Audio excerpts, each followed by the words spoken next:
Summary is Emless is going to the Dragon Academy of her dreams. There will be many adventures and perils ahead of her, as well as many questions to be answered like, can dragons talk? Are they even real? And what is Charlie's real name? It's actually Cheshire Bert. This book is suggested for 8 years old and up. Dragon Academy, Chapter 1. I will miss you, Mom and Dad, said Emless. I hope Dragon Riding Academy will be fun. Oh, don't worry, it will be fun, her mom said.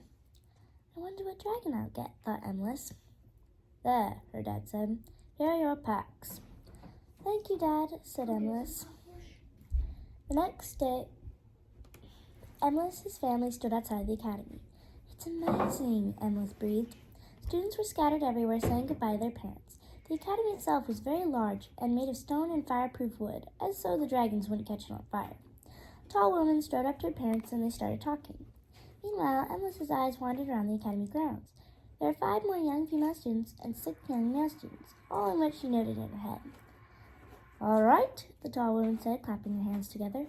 All the children herded around her. Today you will all be settled in your dorm rooms. Girls on one side of the academy, boys on the other. I'll talk to you further at supper. Emless followed the other girls to the right side of the academy. She ran up to one of the girls and said, Hi, I'm Emless. Are you excited about getting a dragon?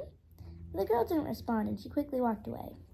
Another girl approached her and said, Oh, don't mind her. She likes to be by herself. Then the girl said, Hi, my name is Sunny. I'm sorry I eavesdropped on you. Your name is Emless, right? You can sleep with me. Wow, Emless said. The girls' main dorm room was impressively big and very spacious. Each room had a uniquely decorated door and was a different color. Sunny started walking to an orange-colored door. Emless had to walk quickly to catch up. When Emless walked in, she saw that Sunny had already personalized her side of the room. There was one large window in the middle of the room. The room itself was about the size of 6 burros, which means donkeys, lined up side by side. Emless slowly started walking to the other side of the room. There was a small bed, nightstand, and lamp. At the end of the bed was a dresser and a small dirty clothes hamper. Pictures of the founder of the academy hung above the beds. Emless read the names underneath the pictures. They read, Asmina and Tanglevine. Emless saw a brochure that read the names of the teachers and the times and classes for the day. On the top it read, All classes start tomorrow morning at 7:30. That's early, Emless thought as she started unpacking her bag. Suddenly a bell rang, signaling supper. Come on, said Sunny, happily skipping out of the room. The dining hall was very loud and crowded, with many smells coming from the kitchen. Emma sat down next to Sunny at the girls' table. As Emma studied their faces, she noticed the girl from earlier. There were 3 other girls besides them. One girl was oohing and ahhing over the other girl's nails. Another girl was quietly reading a book at the end of the table. On a small stage, the tall woman clapped her hands again, and the dining hall became silent, as every face was turned toward her. I am Mistress Gardina, and the other teachers are Miss Truffle, Mr. Sultan, and Mr. Zecht. In each of your rooms, there should be at least 2 brochures explaining all the times of classes, and I expect no one to be late. Tomorrow you will meet your dragon, and then classes will start. Everyone is now dismissed to get food, and please, no pushing in line. Thank you. Emma sighed dreamily as the dining hall got loud again. She daydreamed it was just her dragon and her flying through the wind, puffy clouds zooming by. Earth to Emless, Sunny said. Emless jumped slightly in her seat and realized she wasn't on the back of a dragon at all. She was in the loud dining hall again, with Sunny urging her to get up so they could get in line quickly before all the food was taken. All of a sudden, one of the girls from Emless's dorm cut in front of a boy. Hey, Emless said, get in line like it. Hey, Emless said, get in line like everybody else. Why should I? Questioned the girl in a very mean voice. Emless hesitated and finally said, Because it's fair, Then she added, And you probably would be in that spot if you weren't so slow of getting in line. At which all the children started roaring with laughter. That's Scarlet, Sunny whispered in Emless's ear. She's really mean. Emless started to laugh. It looks like she turned the same color as her name, she said in a fit of giggles. Then it was Sunny's turn to laugh. As Emless started to clean up her mess, the boy she stuck up for earlier approached her and said, Thanks for helping me back there. That happens a lot, and I usually just let it happen to avoid bullies. By the way, my name is Charlie. Anytime, Emless said. Chapter 2. The next day, Emless woke up groggily and looked at her clock. It read 7:15. Ugh, she said. She waited a few more minutes, then got up and started brushing her hair. She looked at Sunny's bed and saw that she wasn't there. She shrugged and then put a braid in her hair and started off to the dining hall. She passed the stables. Some of the restless dragons turned their heads toward her. Emless noticed a very pretty white and blue one in the back of the stables. As it was sleeping peacefully, somehow Emless thought that dragon would be hers. No, she scolded herself. She would be happy with whichever dragon she got. As she entered the dining hall, she saw Sunny waving to her. Over here, she said. Over here, she said. Emless gave a quick glance at the food buffet, sighed, and walked to the girls' table, promising herself breakfast after she talked with Sunny. Hey, Emless said. Then Sunny started talking again.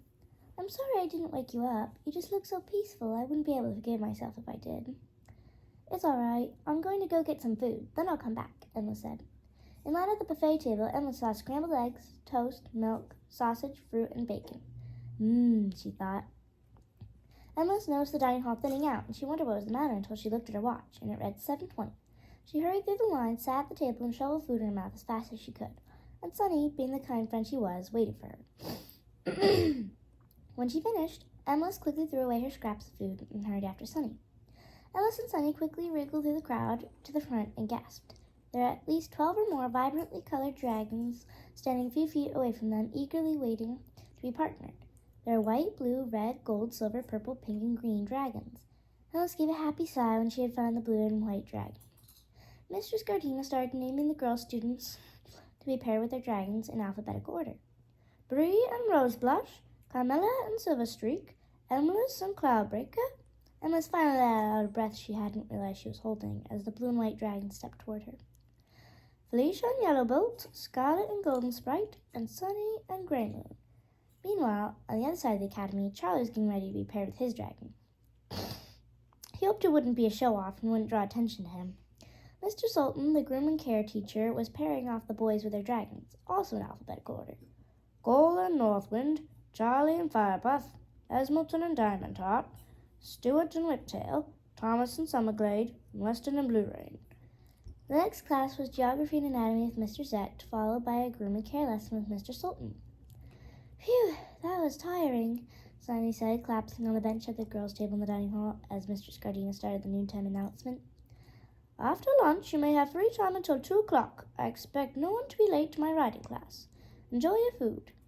After they ate their food, Sunny and Emless went to the stables, got their dragons, and met up with Charlie in a field full of orchids.